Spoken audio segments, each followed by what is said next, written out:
Hey, basketball coaches and basketball players, my name is Alan from Basketball Coach Alan, and today I am going to talk to you about the best motion offenses that you can run against a zone defense. Let's get down to the clipboard, let's check these out, but first, really quick, hit that like button and subscribe if you like basketball plays, drills, and skills. Okay, so first I'm going to show you the 3-out, 2-in motion offense. This is one of my more top favorite basketball motion offenses against a zone because obviously you're going to be overloading a side. So what we're going to be having first is the 2-3 zone defense. If you don't know what the 2-3 zone defense already is, basically a zone defense is when you're guarding an individual area instead of a specific player. Then also in a zone defense, in a 2-3, you're going to have two players up top guarding a zone, as well as player 3, 5, and 4 guarding an area below the free throw line extended. Now, any of these overlapping areas are generally double team locations, so sometimes you can get away with just attacking one of those gaps and passing the ball out of that double team. And to move and swing that ball around, that is one option. And you're going to be seeing a lot of that in both of these motions. But first, we're going to have player 1 pass over to player 2. That's going to shift the defense over. And player 1 is going to then cut down towards that corner. And we're going to be having player 5 pop up towards the elbow.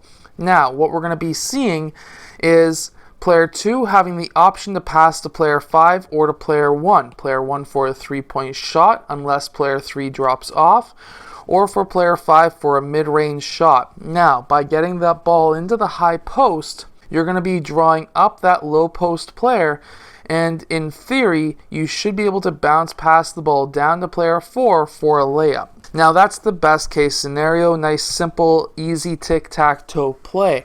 But however, what you're going to be seeing now in a lot of cases is when player 5 gets that ball, you could have player 2 pop down and for player 5 to leave player 5 blue alone but still move out to cut off any driving lanes. However, there is an issue with this, and that is by having player 2 come down from behind, you're going to be having now the option for player 5 to take that shot and player 2 to foul player 5. Now, let's say, for example, they've really covered this entry pass really well. You can't get into them. We have a very big center who's able to defend both of those players. Well, we need to swing the ball around because another way you can beat the zone is by swinging the ball around the perimeter, not just to get the ball inside the paint and kick it out. This is another way. So how we're going to do this is have player 3 run up towards the top. Player 5, I prefer him setting a screen on player 1. Player 2 is going to pass player 3 that ball. And now we're going to be having player 4. He's going to be going over towards that low post. And we're going to be having player 1 swing through. We're going to be having player 3 dribble the ball over towards the point. We're going to be having these players now shift over. And we're going to be having player 5 going towards that high post. Player 3 passing over to player 1. And player 3 going down towards this low corner. Now, again, we want to get that ball into that high post preferably so we can get that closer shot or to bring player 5 up for that high to low pass. Now, you can keep on running this same play over and over again until you can get a score. Now, of course, some leagues do have a 24-second or a 32-second shot clock. However, if you can run a high to low pass, that's a really quick play to run, just like we are right now. Or if your players can see, hey, this is not open, swing that ball around, and you're probably going to be having an open 3-point shot, an open high to low pass. There's quite a few different options when you start swinging the ball. Generally speaking, the ball being passed is a lot faster than the players who are running. Passing the ball is much faster.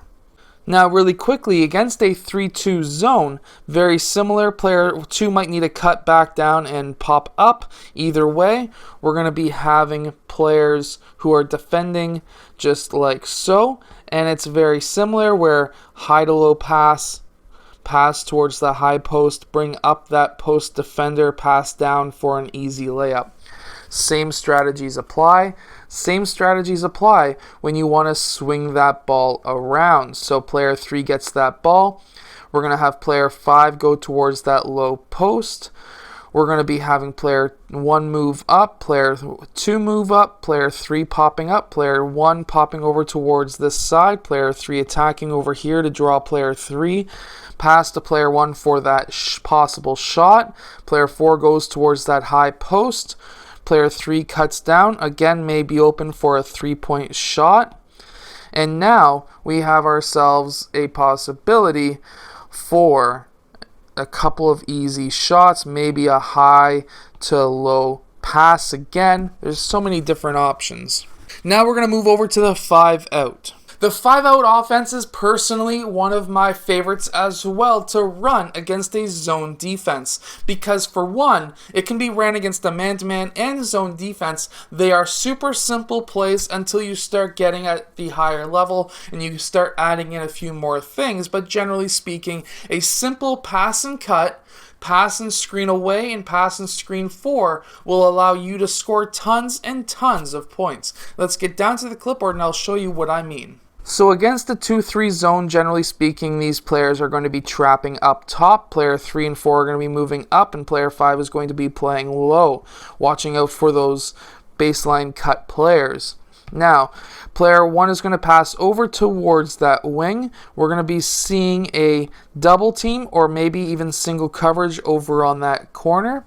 And now what we're going to be having is player 1 deciding to either cut, screen 4, or screen away. Now, screening away generally in a zone defense doesn't do anything, so he really has two options: pass and cut or pass and screen 4. If he passes and cuts, if he doesn't draw player 5 up right away, he could get that ball into the paint, and that could collapse the defense for a kick out and a shot. Or that could collapse the defense, have player 3 cutting baseline, and get a nice quick layup off while cutting baseline. Now, another option is when player 1 passes to player 5, player 1 could then pass and then screen for that player. Player 5 uses that screen. Player 1 then rolls towards the basket. He could be open, and he could collapse that defense and kick the ball out. Or what could happen, and what I like to see happen, is when player 1 red follows him down and player 3 fills that spot and may have a quick open shot. Player 1 would then fill out. And if that's the case, and that draws player 3 up to defend player 3 blue, he could pass the ball down to player 1 for a shot. Player 1 could be then cutting again, collapsing that defense. Now we could have player 4 attacking the high post, player 2 attacking the baseline. Player 1 would have the decision to score or to pass to players 2 or 4. There's so many different options. Now you may be wondering, hey, they're saying it's a 5-0, but we have player 4 and 2 cutting towards the basket. The reason why I have those two players cutting towards the basket is because you always have to teach your players to read the defense. So if they read, hey, if I attack the basket or if we both attack that basket, that's going to make one player defend both of us. Player 1 could pass up. That could then draw player 4 red up to defend. Now he passes down to player 2 for a layup. And we've isolated the defense to have one player guarding 2. And that's what I always like to have as well. Now you might be wondering, well, what happens if we run against a 3-2 zone? That's pretty well a nice defense or a nice zone to run against a 5-out. Well, of course, you're going to be passing, and again, screening 4, you use that screen. Instead of roll straight towards the player, you could roll towards the middle of the key. If you can get that pass in, that's going to collapse both of these players, and now you can kick the ball out, or if they could read the defense, they could be cutting baseline, pass down for a layup. Another option is passing and then cutting. cutting is another option. Player 1 could cut, and player 1 red might just leave him alone and go and double player 4.